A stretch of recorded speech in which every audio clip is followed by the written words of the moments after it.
この番組はご覧のスポンサーの提供でお送りします。Alrighty, welcome everyone. I'm Teeaboo and I am back for Beastars, and for the last time for a little while.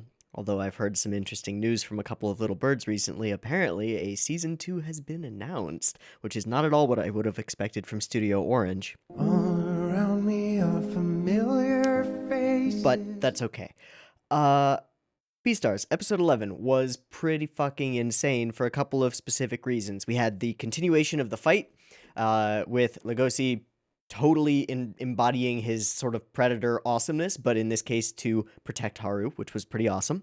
A finished fight, a walkout, and then the realization that they've missed all the trains home, so they're gonna have to stay at a hotel. Oh boy.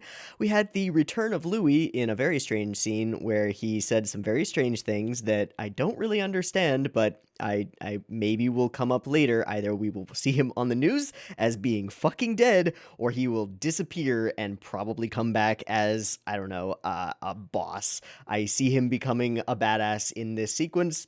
I don't know. We'll see. In any case, it was a strange scene, and I don't know quite what to think about it.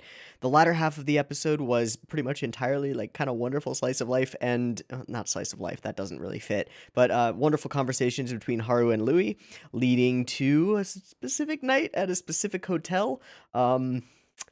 And a very, I would say, accurate depiction, minus the layers of predator and prey and all of the interesting things that come along with Beastars' world, a relatively accurate depiction of the awkwardness of a first sexual encounter of any kind, well, at least on Legosi's side, and also the awkwardness of engaging in such an encounter by a much more experienced girl.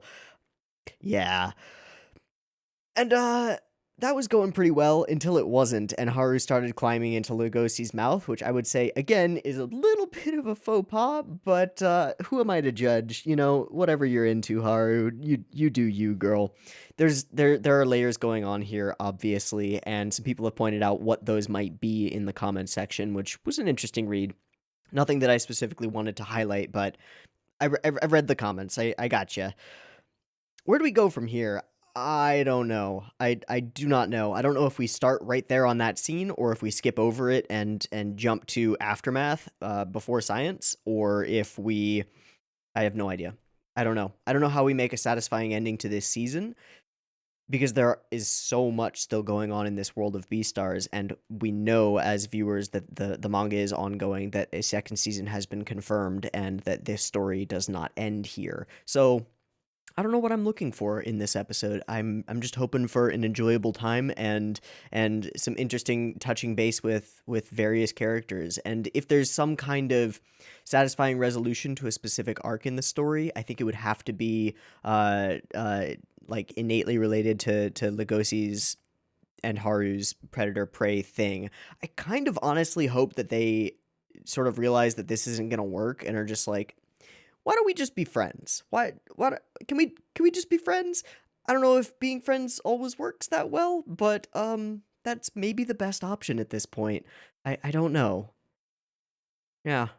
Anyway, let's watch the episode and see what we think of it, instead of just speculating about things that probably will never come to fruition. Okay? Okay. I've got episode 12 of Beastars up and ready to go. I'm once again using the Rakushun subs. They're okay. There will be two versions of this reaction video. You can find a picture-in-picture version with the video up there, linked in the description, and a timer-based version up on YouTube. If you want to sync up your own copy with the timer-based version, you're welcome to do so. Just get your copy ready, because the beep beep timer to count you down will be coming at you now.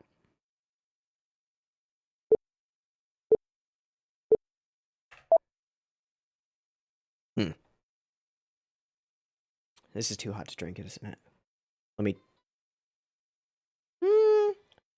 I'm gonna risk it. Just right on the edge.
Mm-hmm.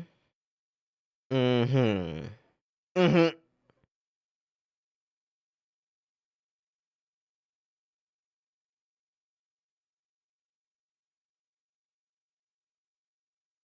Hmm. Hmm.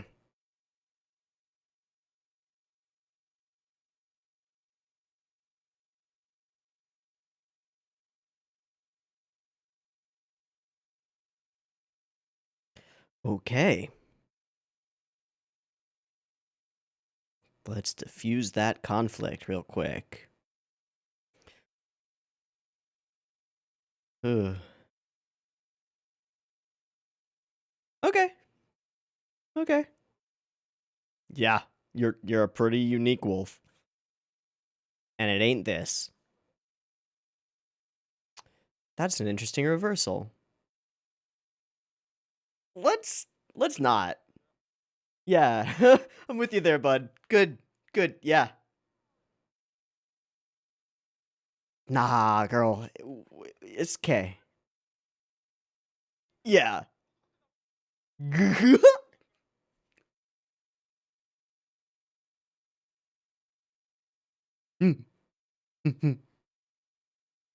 That's it.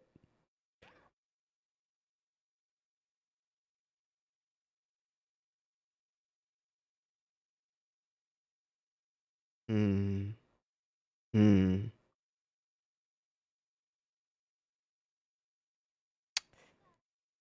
But you realized it. That's good. Sure.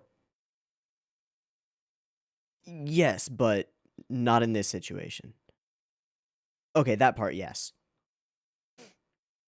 Because well, I guess we don't really have like prince and princess narratives in this world as much. But yeah.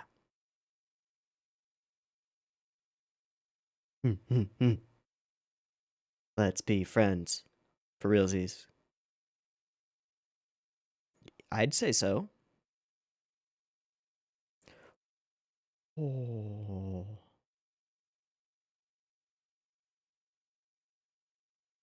Wow. Voice acting down to a whisper. It always sounds really good. Nice.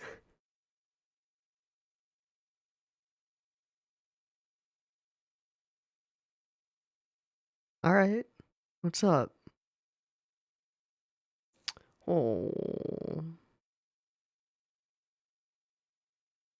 That little slight smile.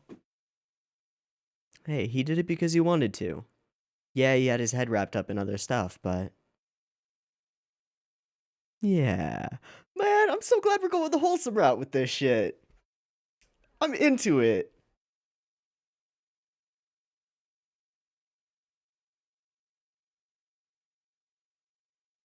Mm-hmm.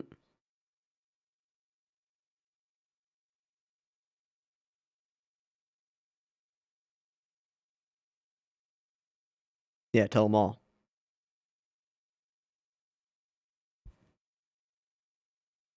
Just gonna keep pretending that shit like that doesn't exist? We weren't together. Well,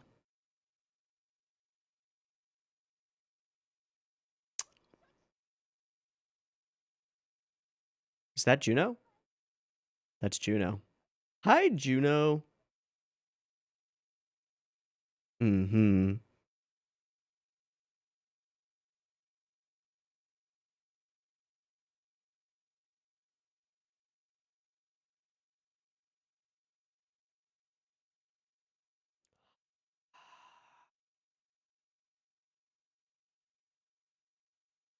Eh.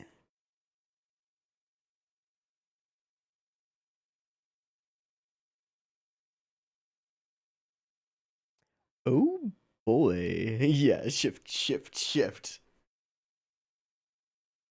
Mm, he's awkward, and you're kind of scary.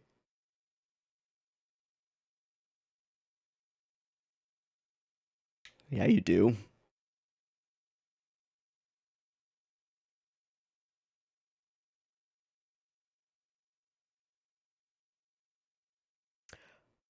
I would not turn that down. Yeah, I get wrecked. Sorry. Oh, jeez. Oh, boy. I really hope she doesn't have a yandere switch, because flick.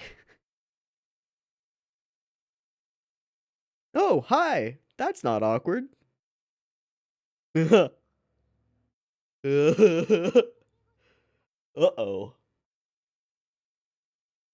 Mask goes right back on. Mm-hmm. Mm-hmm.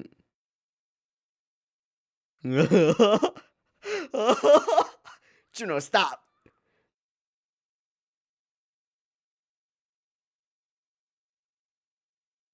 Girl, we've resolved this problem.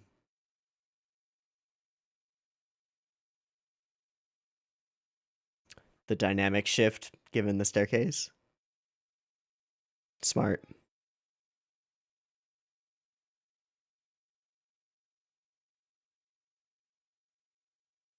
Yo, play matchmaker, Haru. Do it. Do it. Do it. I'm into that. Yes.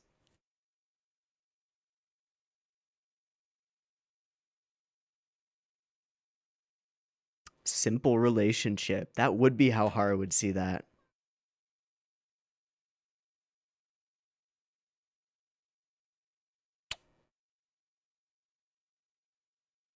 Uh-oh.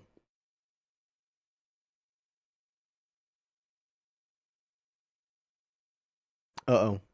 Smell him on her. The ears. Eh? Oh. Nope.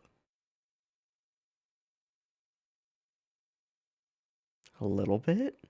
Just a little bit. And up the stairs she goes. Holy shit, Juno.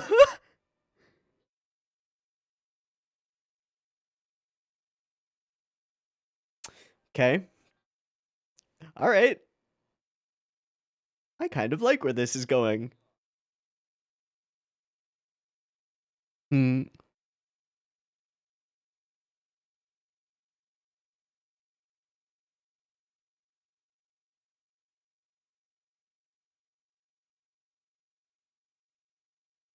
Is he gonna get pushed away from the group? Oh. Louis missing? What?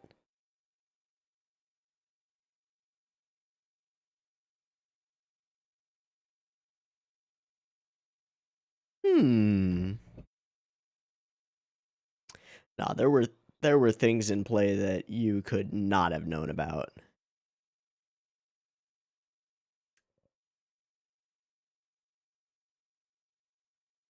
Oh.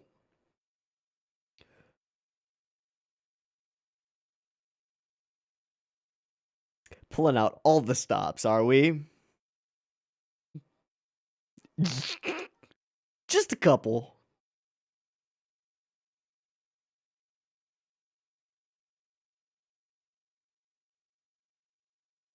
Sure.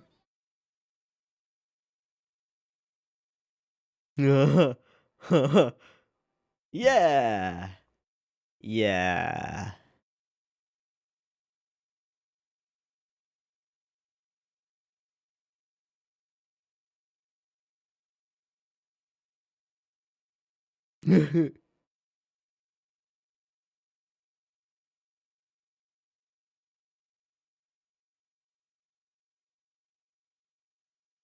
Wait, what? Oh, there's some kind of plan going on here? Oh, they didn't want him on lights so that something else could happen. Something candle related, right?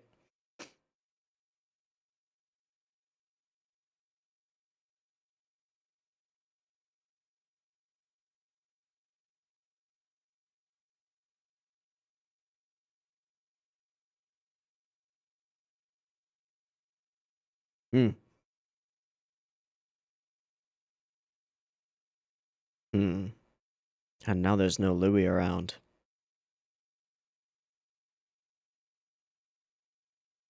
I I'll show you what I mean. A.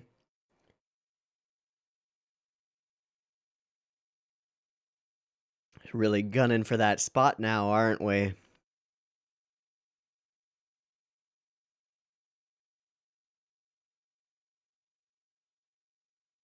Really gunning for that spot.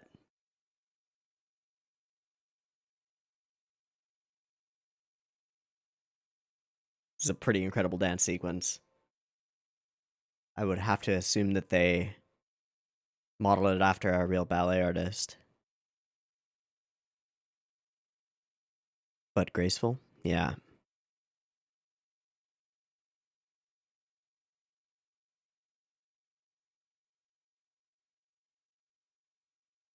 Hmm.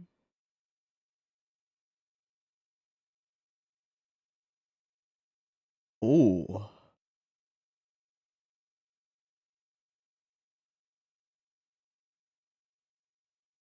Ooh.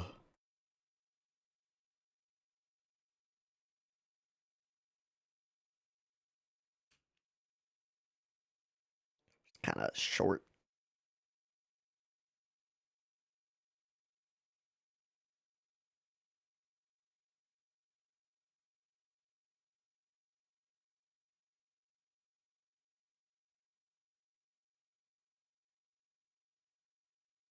Oh! That would make sense. Took some hits. Hey, what up? Oh boy, will she be able to see this from the stage somehow? Okay. Okay. Please not a mixed signal. Oh.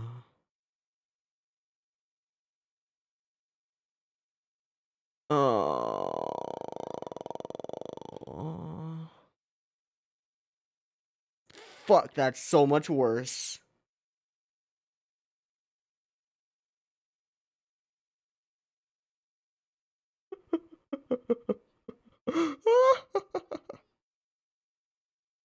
Juno, you are evil. I kind of love it. Up you go. Up you go. Hure, hure, hure go see. Hure, hure, minna. Oh, fuck.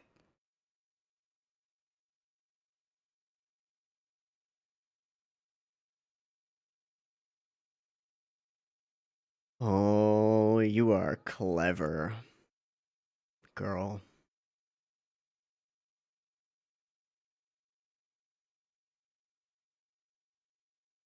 Eh.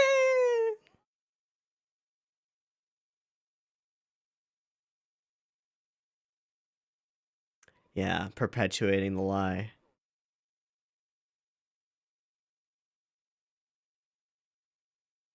Can be.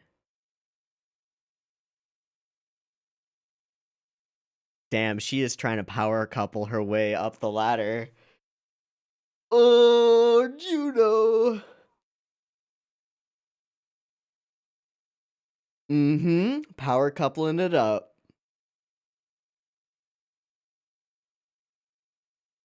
Mm-hmm. Yeah, but you naive in your own way.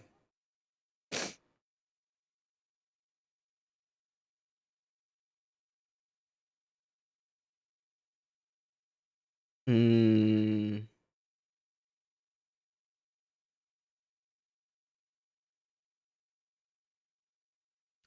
Oh, it ain't a misunderstanding. Exactly. Oh boy, this confession turned a weird direction.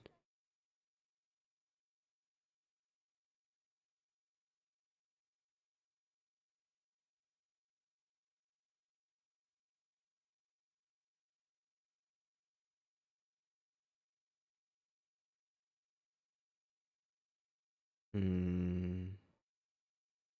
She's got a point.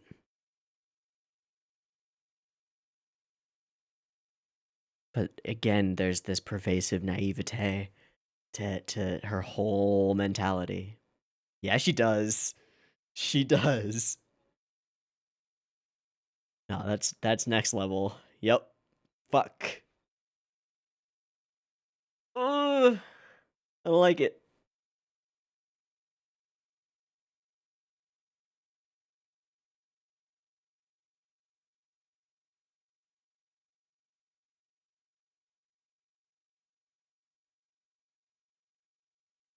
No, no, no, no, no, no.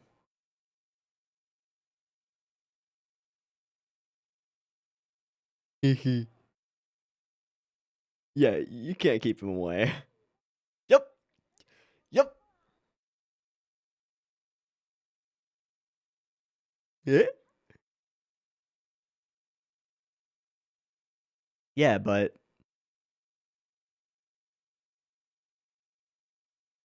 hmm, you're an idiot, bud. That much is true. No, you are bright as fuck, and she is dark as hell. It's just what you express on the outside that's different. Hmm.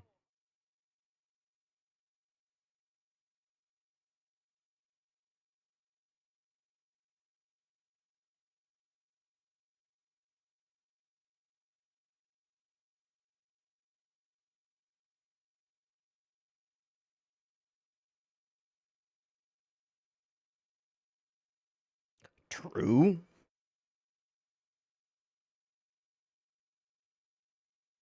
Hey, you know what happens to everybody?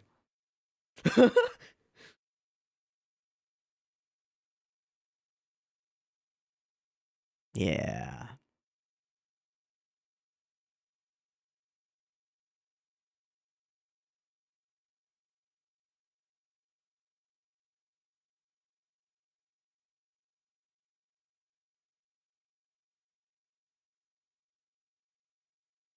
Yeah.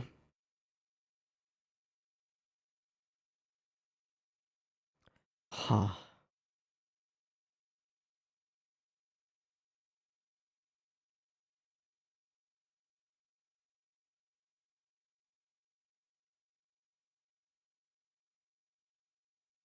Fuck.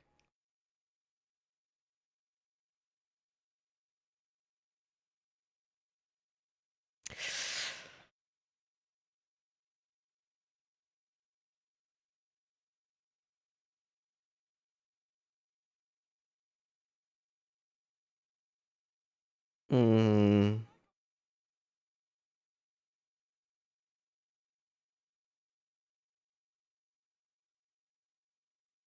What are you about to say, Lugosi? What are you about to say? Oh. Oh. This reminds me of Hibike.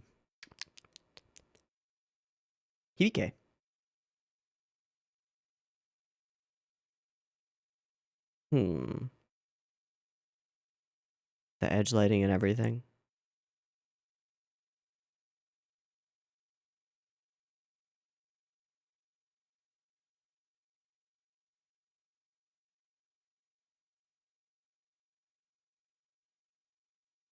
Guess that's a no on reaching out.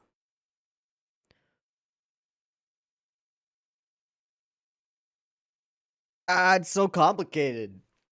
Fuck, why is it so complicated? God damn it, I want my simple solutions to complicated problems. I want to feel good. This is sarcasm.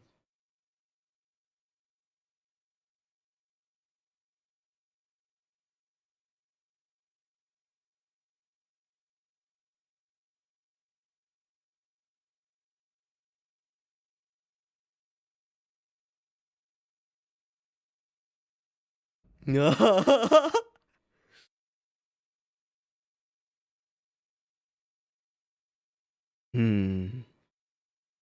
And Louis isn't there to go. Oh, hi. At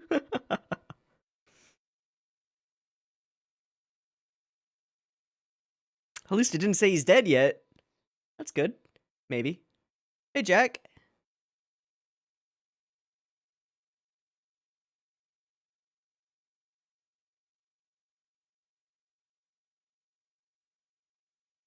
The fuck? How's it even a summer without watermelon and a baseball bat on the beach? Hey. Yeah, let's go, Jack.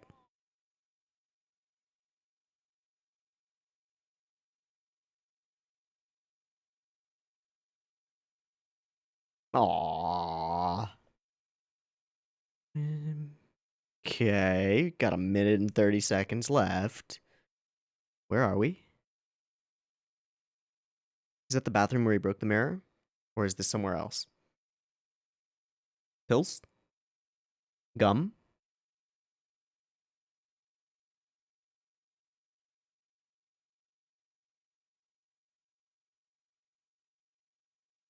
Whose perspective are we currently inhabiting?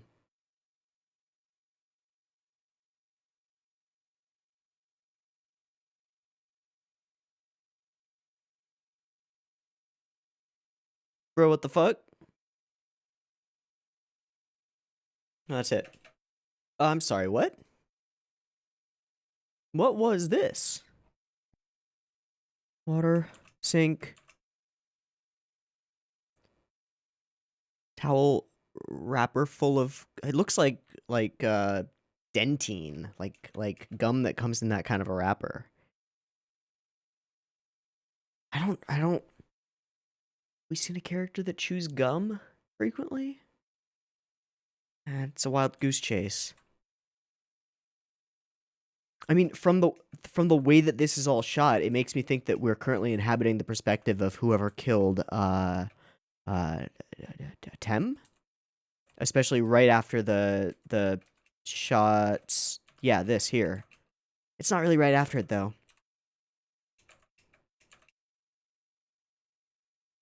Okay. Okay. Hmm. Hmm.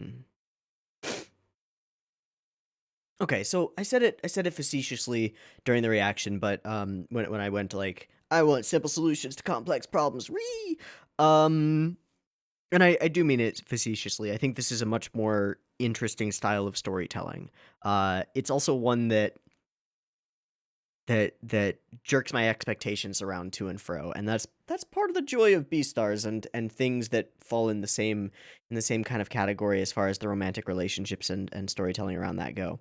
It kind of fits the melodramatic aspects of something like Arabaru, where I don't really know what the solution to any of these problems is necessarily, and there might not be one exactly. It's well, it makes me think of something that Legosi says in the episode, and I think is a really important thing that he says, which is that I think everybody has stuff like that, has something like that regarding the suffering of complicated relationships, because relationships are fucking complicated.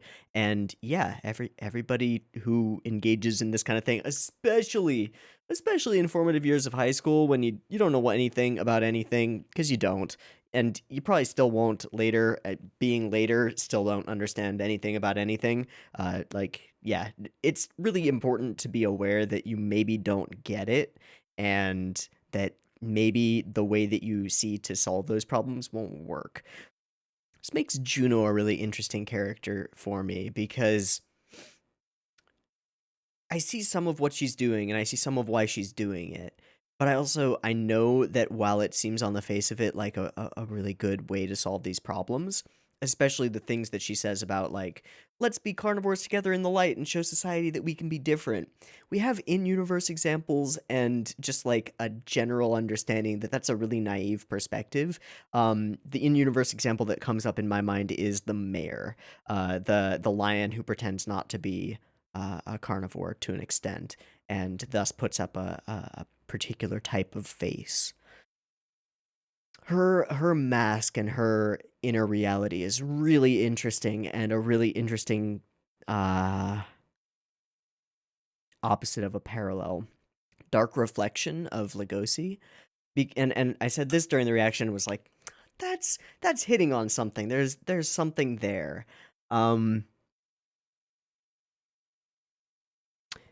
She shines brightly, but she harbors darkness. Legosi is aware of his darkness, And at his core, his deeper motivations, deeper than his instincts, the ones that he actually thinks through, he's constructing a set of filters for his instincts within himself. And I'm not talking about suppressing them necessarily. I'm talking about a filter where his intellect kicks in when the instincts are trying to rear their ugly dark head. And that means that while on the outside he ends up gloomy, his heart is a bit more pure. So there's this interesting like opposite sort of situation going on between him and Juno, who puts on this shining exterior. And the fact that she's all dolled up with like sparkles and glitter and the red dress and all of that sort of leans into this as an aesthetic choice because she's so obsessed with appearances, with what things seem to be as opposed to what things are. Don't go fighting in the darkness. Nobody will respect you for that. Nobody will give you your due if you go and courageously fight in the darkness. Stay out here in the light with me. It makes sense from her warped perspective of reality, but it's a naive and warped perspective of reality. It makes me really hope that we get a Juno arc, one where she is forced to see what she's trying to ignore desperately. And whether she decides to continue ignoring it or to address it in some way would be very interesting. But she doesn't strike me as the kind of character whose worldview can be easily changed. She's pretty convinced of herself, and every piece of evidence that she sees that could convince her otherwise, she manages to fold into her worldview in a really kind of fascinating way. I have to say there were a couple of sequences in this episode that I thought were fantastic from just a perspective and shot composition uh thing. We've got this strange scenario of Juno becoming obsessively interested in Haru because she thinks that Haru is trying to bang her boy, right? We know that there's a lot more complicated stuff going on in that relationship, and Juno does not. There are a couple of great things that happen in this scene. The first one is that we put the tiny rabbit up above the gigantic wolf who has been bearing down on her, when she very literally in the conversation itself takes the high ground. And yes, I'm the one who got in something complicated, blah blah blah. And then she looms over her and takes the perspective of the shot back by force, looming over her, smells her, determines that it's not that, right? And then very much in her own head places herself above Haru again. There's this fascinating dynamic where once someone is standing above Juno, positioning themselves in a visual position of power above her, she cannot cope with it. She freaks out, does this, and then is immediately set in her ways again, is like, everything is fine with the world. I don't have to prove shit. I'm above you again. This is filmmaking 101, but like 102, 103. It's really good. It's really simple, and it's really good. Something else that I love about this sequence, I don't know exactly where the line is, but I wrote it down. It's not that kind of a simple relationship. Ooh, what a good line from Haru, because it really focuses on Haru's relationship with sex. And Haru sees sex as a means of obtaining a simplicity between people, of obtaining like a genuine connection that doesn't bring in all of the outside factors that make her life fucking complicated. Sex is simple. My relationship with Lugosi is anything but. It's not simple. And it could have been last night, but it didn't go that way, and it becomes more complex because of that. I think that's fascinating. I think it shows a depth of understanding of one's own characters by Paru that is kind of mind-blowing to me, and I really respect. Such a good line. Such a good line. Now, there's some stuff in this episode that definitely led me astray in a couple of different ways. We got the retranslation of some of these frames with I don't know, with like it was my body, my DNA telling me not to do the thing, which is apparently how it was supposed to be translated last time. And thanks for those of you in the comments who pointed that out. And we sort of go in the direction that I was hoping for, and I'm not stuck on things going necessarily like the direction that I hope. It's fine. This is more interesting anyway, and creates a more interesting potential set of storylines. But I said it in the beginning. I was kind of hoping that they realized that maybe this isn't gonna work and find a way to be like genuine friends who support each other and aren't aiming for any kind of romantic thing anymore. Again, that would be sort of simple solutions to complex problems, but there's a whole other set of problems with trying to maintain a non-romantic relationship given like smoldering feelings. But I do like the sort of the realization and growth that both of these characters have gone through over the course of this scenario. It's kind of wonderful. And then we've got this Mandrill character who brings in the societal expectations element and is awful because she's representing something awful in this world. And but likably awful. She's a wonderful portrayal of awfulness. All right, and then we get Pushy Juno, who is fucking pushy, and I would be into. I'm not gonna lie about it. I would. And then this whole sequence, which is great, and then into festival setup and the big ol' Juno in peacocking mode reveal because she's peacocking. She like the implication is that her outfit was supposed to be the same as the other girls on stage, so she went and got this fucking shiny ass red dress, tight, form fitting, makeup, glitter, sparkles, feathers, fuck you, all the stops, everything. I'm going to shine like a bright light. But all of it is wrapping paper, you know? What's inside? And everybody is immediately bolstered by this. It immediately gives an inspiration die to all of the members of the club, except for Lugosi, who's like, "You do you, girl, go for it." Baka, Baka, fucking idiot. But he's great. He's the best idiot. He is naive in his own way, and it's a good way to be naive. A difficult one, a complicated one, but a good one.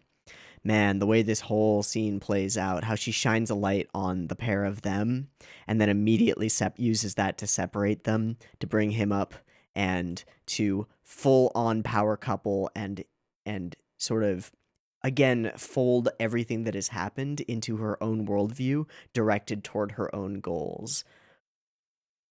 Which, while they're not nefarious, they're just wrong and warped a little bit. It's not like she's maniacally evil. She doesn't, at this point, have what I would call a yandere switch. She doesn't go crazy murder hungry or anything. She's just a bit conniving and a bit twisted in her beliefs about the world. How much of it has she seen and is choosing to be willfully ignorant of? I don't know. I don't know. I'm just quickly looking for any carnivores with gum. Not seeing any. Real weird. It's a real weird scene. How, I guess we don't actually go Dutch for this scene. It's that the bricks are tilted that way. It's kind of an interesting effect that it creates because it feels like we go Dutch. It feels like we're putting her on a slope and making this an uphill climb, which it is. And visually and symbolically it is an uphill climb up these stairs. And it's one that symbolically Lugosi is willing to chase after her and go up himself. Again, some throughout the episode, of course, but here in particular, some fantastic uses of the split frame to show us both characters at once, and a pretty great sequence all around. This scene in particular really reminds me of a particular episode of Hibike Euphonium. I believe it's season 1, episode 8. Correct me if I'm wrong, but overlooking the city with the bright lights and the edge lighting. It is gorgeous, and it works here and it works there, and the reach out but not quite happens. I'll be waiting. Okay. Now it adds some complication. Here they stand together, but not together. Thanks, Nora. And here she stands alone, looking at in the bright light of this meteorite festival. staring at what could have been in her mind. Oof. Sorry, Juno. Not sorry. All right, packing up. Moments of all the characters. Two of these cute wolf boys together, and then this sequence, which is real spooky, creepy. It more than anything, it's putting me in the perspective of the monster in a very classic Western horror movie type of way. Like there are probably a couple of scenes in Alien and Aliens where we end up in the perspective of the inhuman monster, looking down through grates and looking at its prey. It gives us this feeling of being in the predator's perspective while watching our characters go about their things. It's nice and spooky, and I'd like to see some more of it. Although I do get the distinct impression that we are in the perspective of the predator at this moment, which would imply that the predator is somebody in the club. Unknown, but it would imply it. But it doesn't. I don't think it's somebody that we know. It was before Juno arrived, for sure. I don't think it's somebody like a character that we know. I don't think it's Bill, for example. Bill, we kind of get. He's no, you know what it is. Bill wouldn't have been as fascinated with the dark market if he had already indulged himself. So who then? There's like the white or light-haired cat, large cat, right? Then there was like a polar berry type of person. It doesn't matter. It doesn't matter. So I guess the implication here is that we're going to be focused more on like going back a bit. Oh wait, that's the white-haired cat character there. So that rules that out. We get a scene of all of the squad right after we see this, right? Boom. No, it's none of the people here. It was a large animal too that we saw kill Tem. Nah, there's not enough. There's not enough. That's okay. It's okay. Trying to figure out the twists is never going to be my strong suit, but that's okay. All in all, this was a really satisfying episode. It's definitely a the story must continue type of episode, the kind that would be infuriating if there were no announcement of a continuation of a season 2, but there is. So, cool. It just makes me look forward to it more. It's a fascinating we're in wrap up mode at this point in case you can't tell. This is a fascinating series. Studio Orange is once again pulling out all the stops and demonstrating that CG can be used to create wonderfully convincing, beautifully animated shows. They sometimes lack some of the je ne sais quoi of 2D animation, but Orange has just gone really far above and beyond to incorporate certain animation techniques and the feel of certain sequences that you could kind of only get in anime, specifically the fights. They've also incorporated other forms of animation with the OP sequence, which is of course legendary immediately, and the amazing sequence in what was it, episode 9, 10, whenever it was, the beautiful hand drawn watercolor sequence, or it was all colored pencils sequence that was the Louis and Haru sex scene, but in her mind. All in all, this is just a show that's burgeoning with creative talent, and it's adapting a piece of source material that so far has been brilliant in its storytelling and execution of its various, very various themes and characters and their interactions, and just a fascinating type of world. Again, the world of Beastars is an interesting one that simultaneously is deeply different from our society and has echoes and reflections of our society built into it. And it's just interesting and intricately constructed and kind of wonderful. I am looking forward wholeheartedly to next season and whatever other stops it brings about.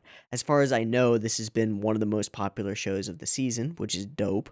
Um, I don't know how it exactly stacks up in terms of viewer rankings, and we won't know how it does in terms of Blu-ray sales until a few months from now at best. But I'd be surprised to see it not in the top few shows of the season because it seems like a lot of people are watching it and talking about it, Western and otherwise, and I think that's great. I think that's really good. What impact that will have on the quality and production of the second season and the likelihood of future seasons is yet to be seen, but one can only hope that it will either continue at this level or, if we want to hope beyond hope, get better. That's a hard bar to leap over, but I'm looking forward to seeing Studio Orange try. So, closing thoughts is good show. I like it. Complicated, interesting characters wrestling with complicated, interesting personal and societal problems in a society that is very much like ours and also at the same time very much different, and no, that's not a contradiction. It's wonderful. It's a wonderful series. Me likey. I hope you likey too. And that'll be a wrap for us. So, I've been Teeaboo. This has been Beastars. I hope you've enjoyed this season as much as I have, and I hope to catch you next year or whenever when a season 2 comes out. See you there. Peace.